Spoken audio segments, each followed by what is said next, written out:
यानं पण पूर्ण केलाय महाराज. नाही पण लग्न करून द्यावं लागल, शब्द आहे तो आमचा. जा बोलवा तिला. आता तुझं लग्न होणार आहे.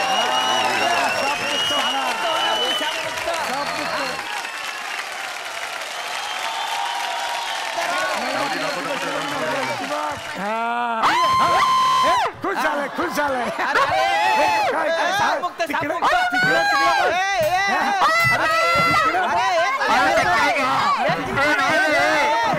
आयुष्यभर गाढव म्हणून राहील रे. ही तुमची बायको आहे, ऐका. आणि तुमची बायको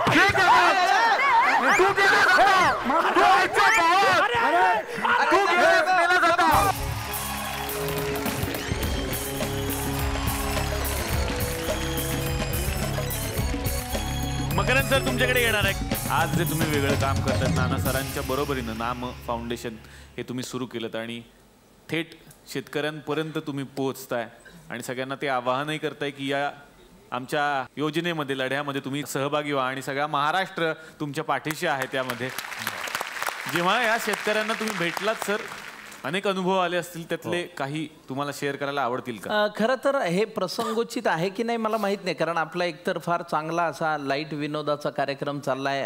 हा विषय खूप गंभीर आहे, गांभीर्याचा आहे. तरी पण मी काही गोष्टी सांगेन की मध्ये एका स्वाती पिठले नावाच्या एका मुलीने आत्महत्या केली होती लातूरच्या, आणि 260 रुपये बसच्या पासला नाहीत म्हणून तिने सुसाईड केलं होतं. पण तिच्या आत्महत्येच्या पत्रात तिने जे काही लिहिलं ते फार आपल्याला गंभीर करणार आहे. म्हणजे तिने असं लिहिलं होतं की माझ्या मृत्यूनंतर माझ्या क्रियाकर्मावर कुठलाही खर्च करू नका, जे काही पैसे आहेत ते ताईच्या लग्नात वापरा. तर खरं पाहायला गेलं तर एका मुलीला एवढी मॅच्युरिटी येणं आणि त्या पायी तिनं स्वतःचा जीव गमावणं ही खरं तर आपल्या सगळ्यांसाठीच मला वाटतं थोडीशी लाजिरवाणी गोष्ट असली पाहिजे. तर आपण थोड्या आत्ममग्नतेतनं बाहेर येऊन जर ह्या सगळ्या ह्याच्याकडे पाहिलं तर आपल्यालाही ते गंभीर करणार आहे. आता नामच्या निमित्ताने एक काम सुरू झालं आहे. नाम ही काही नाना पाटेकरांची किंवा माझी खाजगी संस्था नाही आहे, ती आपल्या सगळ्यांची आहे. जे समंजस आहेत, जे संवेदनशील आहेत, अजूनही ज्यांना माणुसकीनं विचार करता येतो, अशा सगळ्यांसाठीची ही संस्था आहे. आपण सगळे मिळून थोडंसं रेटूया. माहीत नाही गाडा कितपत, पण आपली शक्ती सकारात्मक आहे, त्यामुळे ती पुढे जाईलच याची खात्री निश्चित वाटते. या मंचावरती मी आमंत्रित करणार आहे आणखीन एका अशा कलाकाराला ज्याच्या अभिनयाची गंमत या सिनेमात बघायला मिळणार आहे, आणि ते आमच्या फॅमिलीचा फार मोठा भाग आहेत. जोरदार टाळ्या भारत गणेशपुरे यांच्यासाठी झाल्या पाहिजे.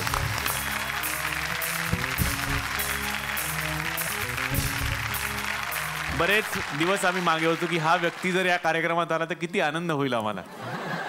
कसं वाटतंय सर आमच्या या कार्यक्रमात बघता हा कार्यक्रम तुम्ही? मी कधी कधी बघतो, मुलं चांगलं आहे. ऐकलं रिपोर्ट्स खूप छान आहेत तुमचे आणि चांगलं करताय, मुलं खूप छान करताय. मकरंद सर तुम्ही इथे आलाय आणि तुम्ही म्हणालात की फेसबुकवर तुम्ही नाही आहात, व्हॉट्सअपवर तुम्ही नाही आहात, पण तुम्ही पत्र जरूर लिहिलं असेल कधी ना कधी कुणाला तरी. ती पत्रातली गंमत जी असते, त्या भावना ज्या असतात त्या वेगळ्याच असतात.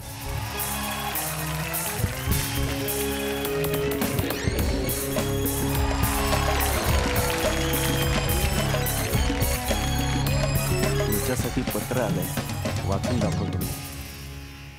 तीर्थरूप सावळा, साष्टांग नमस्कार. कसा आहेस? ओळखलं का मला? मी तुझा लाडका गाढव. लग्न झाल्यावर चांगली चांगली माणसं गाढव होतात आणि तुला वाटलं की मी गाढवाचा माणूस होईन, पण मी अजून तसाच आहे, गाढव. सावळा, तू नेहमी म्हणायचास राजकारण म्हणजे गाढवपणा झालाय, म्हणून मला राजकारणात फ्युचर आहे असं वाटलं. एका नगरसेवकाकडे जायला लागलो. मग त्याच्या दारात मला उभं बघून एक माणूस म्हणाला, नगरसेवकापेक्षा या गाढवाला मत दिलं असतं तर फार बरं झालं असतं, निदान तो प्रामाणिक तरी आहे. तिथं माझ्या अपेक्षा वाढल्या. मग असं लक्षात आलं की अमेरिकेत बराक ओबामाच्या डेमोक्रॅटिक पक्षाची निशाणी पण गाढवच आहे. हे ऐकून मग अजून हुरूप आला. कामाला सुरुवात केली. नागपूर अधिवेशनात गेलो, पण सत्ताधारी विरोधी पक्षासारखे वागतात आणि विरोधक सत्ताधाऱ्यांसारखे निवांत का असतात हेच मला कळलं नाही. पण माझा अभ्यास चालू आहे. माझ्यात राजकारण्यांचा एकही गुण नाही हे बघून निराश झालो. ठरवलं पुन्हा तुझ्याकडे यावं आणि मडकी घडवावी. तुझंच काम चांगलं आहे सावळा.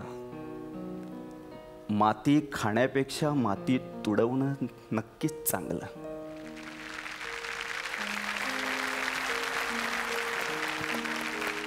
माणसं बिघडवण्यापेक्षा मडकी घडवणं हे मोठं काम आहे सावळा. मला माफ करशील ना? मी नुसताच प्राणी आहे. मला कुठली जात नाही आणि जातीपातीशिवाय माणूस राजकारणात यशस्वी होत नाही हे न कळण्या एवढा पण मी गाढव राहिलेलो नाहीये. तुझाच आणि फक्त तुझाच गाढव. वा, काय उत्तर द्याल सर?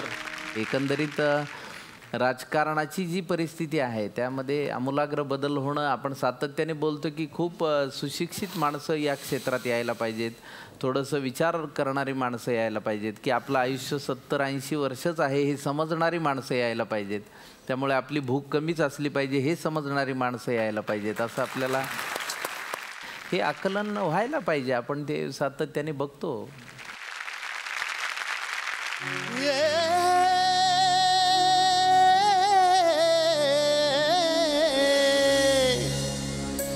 कोल्हापूरची अंबाबाई तुम्ही गोंधळाला यावं, तुम्ही जागराला यावं.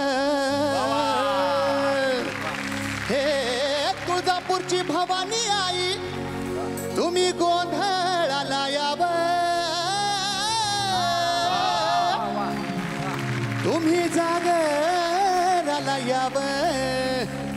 आली आली हो गोंधळाला गोंधळाला आई, तुळजा भवानी माझी आई, तुळजा भवानी आई.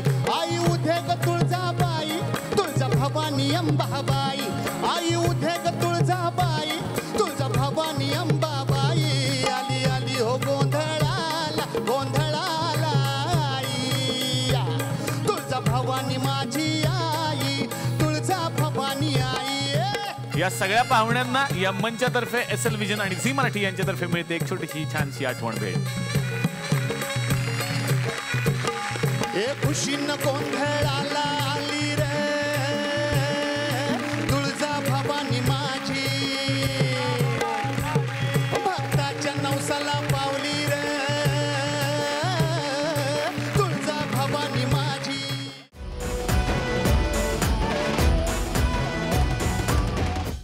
मी मराठी, झी मराठी.